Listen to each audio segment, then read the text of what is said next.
प्रिया कलिका बापट या गोमंतकीय कवयित्री, पत्रकार, संचलित आणि मनसा क्रिएशन निर्मित काव्यमाला काव्यहोत्र या वेब कवी संमेलनात आपल्या स्वरचित कविता सादर करताना शर्वरी ताथवडेकर, प्रगती जोशी आणि पुष्कर मैड या उपक्रमात भाग घेता आला, काव्य समित्यात टाकता आल्या, हे आमचं भाग्य. धन्यवाद. मनसा क्रिएशन आणि प्रिया कलिका बापट यांनी आरंभलेल्या काव्यमाला काव्यहोत्रात शलाका माटे या माझ्या ज्येष्ठ मैत्रिणीने मला निमंत्रित केले आहे. त्याकरिता प्रिया कलिका बापट आणि शलाका माटे यांचे मनपूर्वक आभार. त्याबरोबर हे काव्यमाला काव्यहोत्र पुढे नेण्याकरिता मी माझ्या 2 मैत्रिणींना, प्रगती जोशी आणि डॉक्टर माधवी ठाणेकर यांनाही निमंत्रित करते आहे. या काव्यहोत्रातली माझी पहिली कविता आहे वेल बावरी. वेलीनं फुलाच्या गळण्याची खंत करावी, वेलीनं फुलाच्या गळण्याची खंत करावी, की बाळगावी आशा नव्या कळीची. मोहोर गळून गेला म्हणून करावी खंत, मोहोर गळून गेला म्हणून करावी खंत, की नाचावा आनंदानी फळाच्या वार्तेची जाणीव होऊन. खंत करत राहिलं दुःख उरी धरून, खंत करत राहिलं दुःख उरी धरून, तर त्यावरच्या फुंकरीने आतल्या आत फुलत राहतात निखारे. आणि खंबीरपणे तिकडे दुर्लक्ष करून केली इच्छा नव्या बहराची, तरी न कळत होरपळतं मन टीकेच्या धगीने. मग या आवरतात करपून गेली बेल, तर नवलते काय. माझी पुढची कविता ऋतू मनातले. किती शिशिर वसंत,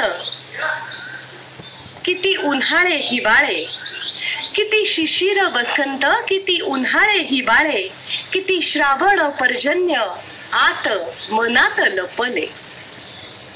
कधी डोळा येई पूर, कधी डोळा येई पूर, कधी काशी थोडा दूर, परी मायेची पाखर तुझी माझ्या शिरावर. कधी पायी रुते काटा, कधी पायी रुते काटा, कधी फुलांची पखरण, पाना पानांची हिरवाई, कधी वाटेची उतरण. तुझ्या हाती माझा हात, तुझ्या हाती माझा हात, आणि पायांखाली वाट, उरी फुलांचा सुगंध, दारी पालखीचा थाट. तुझ्या निशब्द प्रेमाला माझ्या मनी पांघरून, तुझ्या निशब्द प्रेमाला माझ्या मनी पांघरून, मनोमन होते आता सख्या निवांत निश्चिंत, सख्या निवांत निश्चिंत. नमस्कार. प्रिया कलिका बापट या गोमंतकीय कवयित्री, पत्रकार, संचलित आणि मनसा क्रिएशन निर्मित काव्यमाला काव्यहोत्र या वेब कवी संमेलनात कविता सादर करण्यासाठी मला निमंत्रित केल्याबद्दल मी माझी मैत्रीण शर्वरी ताथवडेकर हिचे खूप खूप आभार मानते. आणि ही काव्यमाला अशीच पुढे नेण्यासाठी मी माझी ज्येष्ठ मैत्रीण अनुराधा पाठक आणि माझे मित्र पुष्कर मैड यांनाही निमंत्रित करते. या वेब कवी संमेलनात मी माझ्या 2 कविता, 2 समिधा या काव्यहोत्रात आज अर्पण करणार आहे. या उपक्रमास माझ्या खूप खूप शुभेच्छा. माझी पहिली कविता मी सादर करते. कवितेचं नाव आहे आधार. होतं असं कधी कधी अचानक होतात पावलं जड, हळूच ओलावते डोळ्यांची कड. अशा वेळी पावलं आपोआप वळतात ते एका विस्तीर्ण डोहाच्या किनाऱ्यावर. समोर लांबच लांब पसरलेलं शांत निश्चल सरोवर, डोक्यामध्ये चाललेलं विचारांचं थैमान आणि उसळणारं मन नायगराच्या धबधब्यासारखं, घशाला पडलेली कोरड आणि पोटात उसळलेली आग. एखाद्या बेसावं क्षणी वाटतं झोकून द्यावं स्वतःला आत आणि व्हावं अंतर्बाह्य शांत. अशाच वेळी पडतो हळूच खांद्यावर हात, अशाच वेळी पडतो हळूच खांद्यावर हात. मग शब्द मूक होतात आणि स्पर्श होतो बोलका.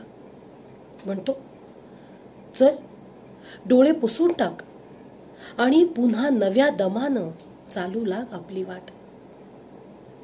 असं अर्धवट वाटेत थांबून चालेल कसं? अजून आपल्याला शोधायची आहे आपली अशी वेगळी वाट. खांद्यावर डोकं ठेवून रडताना मनात येतो एकच विचार. खांद्यावर डोकं ठेवून रडताना मनात येतो एकच विचार. आधार आधार म्हणतात तो बहुधा हाच. आधार आधार म्हणतात तो बहुधा हाच. माझी पुढची कविता सादर करते. कवितेचं नाव आहे पाऊस.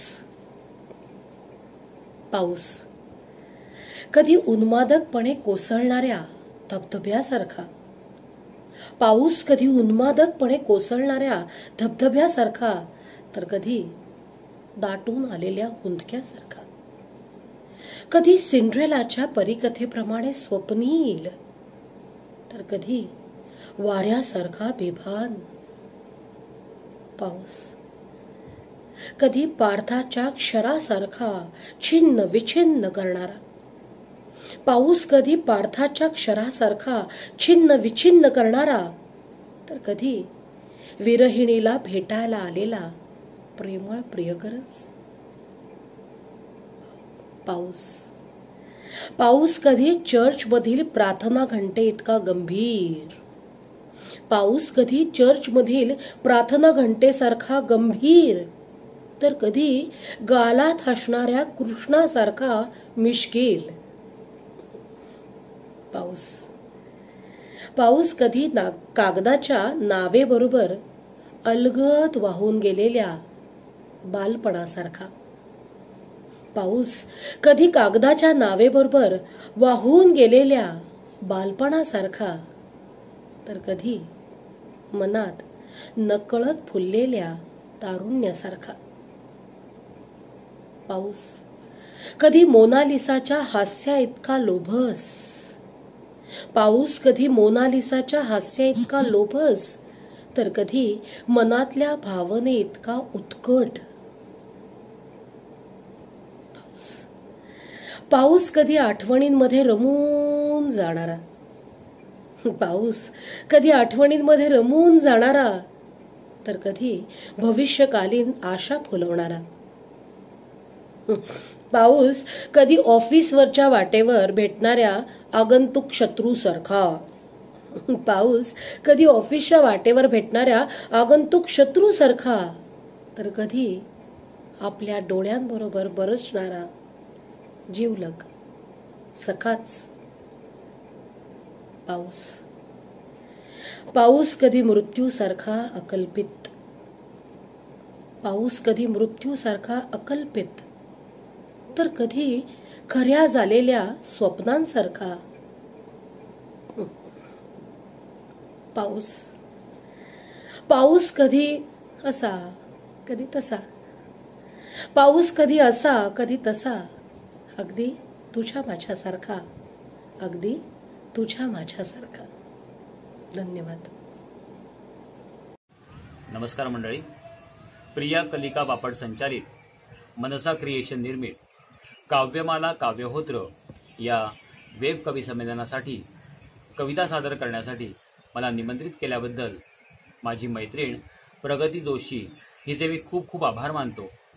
आणि हीच काव्यमाला अशीच पुढे नेण्यासाठी माझ्याच कुटुंबातील 2 व्यक्ती, माझे वडील ज्येष्ठ कवी श्रीयुत अरुण मैड आणि माझा आत्तेभाऊ श्रीयुत वैभव मैड यांना मी निमंत्रित करतो. या वेब कवी संमेलनात मी स्वरचित अशा 2 कविता आपल्यासमोर सादर करणार आहे. या उपक्रमास खूप खूप शुभेच्छा. माझ्या पहिल्या कवितेचं शीर्षक आहे आंधळ्याच्या गाई. मन उलतही नाही, नाही मनांची उकल. मन उलतही नाही, नाही मनांची उकल. जाणीवाही झाल्या द्वाड, नाही नेणीवांची सल. पाणावत नाही डोळा, पाणावत नाही डोळा. दाटतही नाही गळा.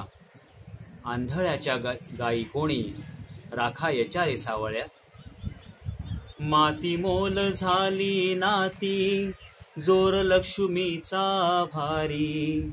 माती मोल झाली नाती, जोर लक्ष्मीचा भारी. दारातला पारिजात, कसा फुलणार तरी. आजी शिंपायाची सडा, आजी शिंपायाची सडा.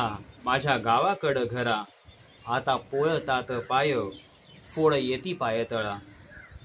दुधावरी साय होती, दुधावरी साय होती. मनामधी माय होती. कुठं शोधू आज सार, कुठं शोधू आज सार. सोडू का रे असं खोटी. मनी अंकुर आशेचा, धरू तरी किती दिस. मनी अंकुर आशेचा, धरू तरी किती दिस. मन कालवत आत, कुणा सांगू तरी कस. धाव घेशील का कान्हा, धाव घेशील का कान्हा. घरा गोकुळ कराया. धाव घेशील का कान्हा, घरा गोकुळ कराया. मागतो मी हेची दान, माझी ओंजळ भराया. मागतो मी हेची दान, माझी ओंजळ भराया. धन्यवाद मंडळी. आता माझ्या दुसऱ्या कवितेचं शीर्षक आहे आठवांची फुलपाखरं. आठवांचे वाफाळते कप आज पुन्हा एकदा जमले. आठवांचे वाफाळते कप आज पुन्हा एकदा जमले. मनमुराद हसत, बोलत, बडबडत, ऐकत आणि ऐकवत. मनमुराद हसत, बोलत, बडबडत, ऐकत आणि ऐकवत. हवस शोधत, नकोस विसरत. हवस शोधत, नकोस विसरत. एकमेकात हरवत, शब्दातून आणि डोळ्यातूनही. जणू गडदरंगी फुलपाखरं अलगद बाहेर पडली होती, मैत्री धाग्याने विणलेल्या घट्ट कोशातून. पहाटेला कप रिते झाले, पहाटेला कप रिते झाले. पण मन मात्र भरली होती काठोकाठ. त्यानंतर फुलपाखरही उडून गेली, त्यानंतर फुलपाखरही उडून गेली आपापल्या बागांच्या दिशेने. त्यांच्या पंखांचे रंग मात्र बोटांवर तसेच उरलेत. त्यांच्या पंखांचे रंग मात्र बोटांवर तसेच उरलेत. आणि चहाच्या त्या वाफेचे थेंब गर्दी करून राहिलेत माझ्या मनात खोलवर कुठेतरी. धन्यवाद.